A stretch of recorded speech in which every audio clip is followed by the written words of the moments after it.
In this lesson, we're going to finally give away one of the deep secrets of algebra, solving quadratic equations by using the quadratic formula. We're also going to talk about the use of the discriminant to determine the number of solutions for a quadratic equation. How can the quadratic formula be used to solve problems involving population trends? In the past few decades, there has been a dramatic increase in the percent of people living in the United States who were born in other countries. This trend can be modeled by the quadratic function p equals 6,000 t squared minus 800 t plus 5.281, where p is the percent born outside the United States, t is the number of years since 1960.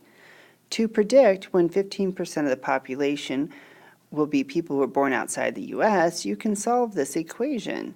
It would be impossible or difficult to solve by factoring. Okay, graphing with GeoGebra it would work. Completing the square would be horrible. When I typed it in GeoGebra, which we're going to do here shortly, I found that this situation would occur in 47.46 years if the trend continues. You can solve the standard form of the quadratic equation, ax squared plus bx plus c equals 0 for x, and the result is called the quadratic formula. If I have a coefficient in front of my x squared, I want to divide everything by a. So now I've got x squared plus b over a x plus, and I'm going to go ahead and subtract the c over a to the other side. And then to figure out what I need to complete the square, I'm going to take the coefficient of x, which is b over a times a half, and square it. So I've got b squared over 4a squared, which I now need to add to both sides of the equation to make it a perfect square.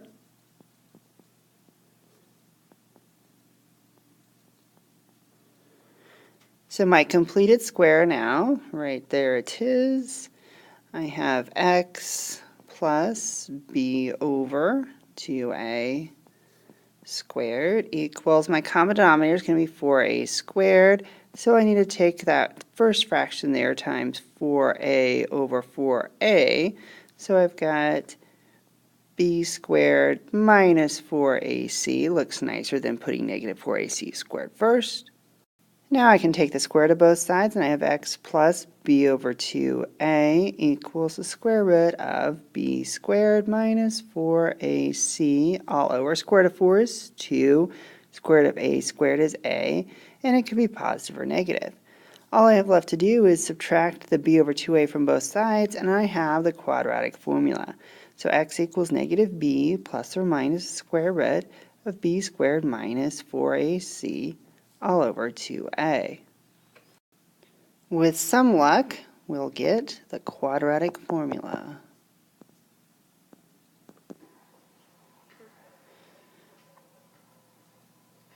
The quadratic formula is negative b plus or minus the square root of b squared minus 4ac all over 2a.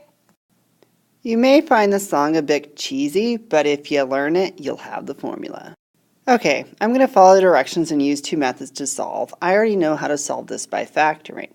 I could find factors of negative 35 that give me a sum of negative 2, and they're going to be negative 7 and positive 5. So we have x equals 7 or x equals negative 5. I could also use the quadratic formula. So in this equation, a would be 1, b negative 2, and c would be negative 35. So x equals negative b, so I'm going to have negative negative 2, which normally we just write 2, plus or minus the square root of b squared minus 4 times a is 1 and c is negative 35 all over 2a. So x equals 2 plus or minus the square root. My discriminant is going to be 4 plus negative times negative is a positive, so plus 140 all over 2. So I've got 2 plus or minus the square root of 144 over 2. So 2 plus or minus 12 over 2. I could divide everything by 2 and I have 1 plus or minus 6. 1 plus 6 is 7, and wouldn't you know, 1 minus 6 is negative 5, which is the same two answers I already had. So the advantage, if you can factor, it's faster, but quadratic formula will always work. Okay, they say round to the nearest tenth if necessary, so guess what it will be. First thing I want to do is write it in standard form. So I've got 15x squared minus 8x minus 4 equals 0. The coefficient of x squared is 15, the coefficient of x is negative 8, and the constant is negative 4. So I can plug into the formula. X equals negative b plus or minus the square root of b squared minus 4. A is 15 and C is negative 4 all over 2 times A was 15. Okay, the two negatives cancel out. So I've got 8 plus or minus the square root of negative 8 times negative 8 is 64. Negative times negative again is plus. 4 times 15 times 4 is 240. All over 2 times 15 is 30. And 64 plus 240 is 304, which is definitely not a perfect square. So when I type that in the calculator, I got, and they said round to the nearest tenth if necessary. I'm going to go out to the hundredths place for now because I have to divide yet. Okay, when I added, I got 25.44 divided by, and now I should be rounding to the tenths like they said, so I get 0.8. When I subtract, I get negative 9.44, which divided by 30 and rounded to the tenths place is negative 0.3. So no way to do that by factoring. Taking a minute and typing on the equation into GeoGebra does provide a nice double check that, yep, we're right.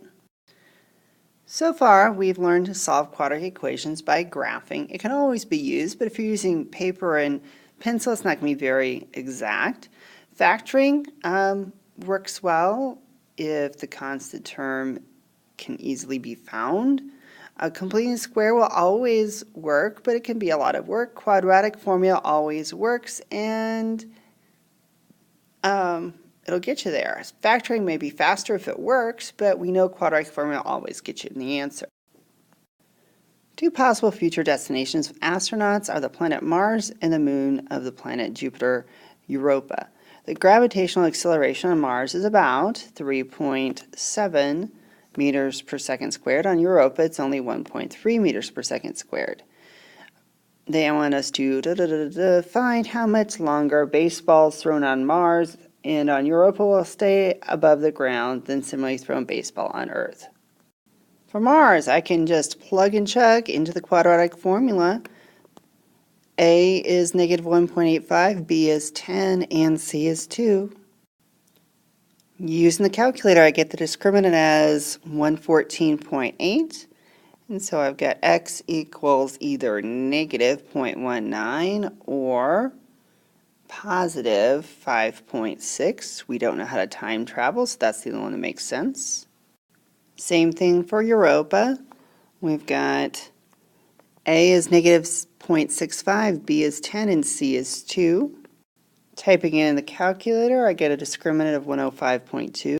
And rounding to the nearest hundredth, I get either negative 0.2 or 15.6. Once again, we throw out time travel.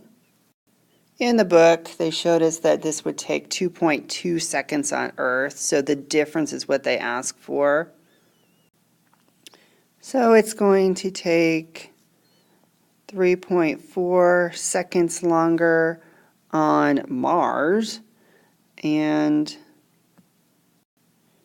this is hard to imagine, 13.4 seconds longer on Europa. The solution is a quadratic equation in the form ax squared plus bx plus c equals 0, where a does not equal 0, are given by the quadratic formula. X equals negative b plus or minus the square root of b squared minus 4ac all over 2a.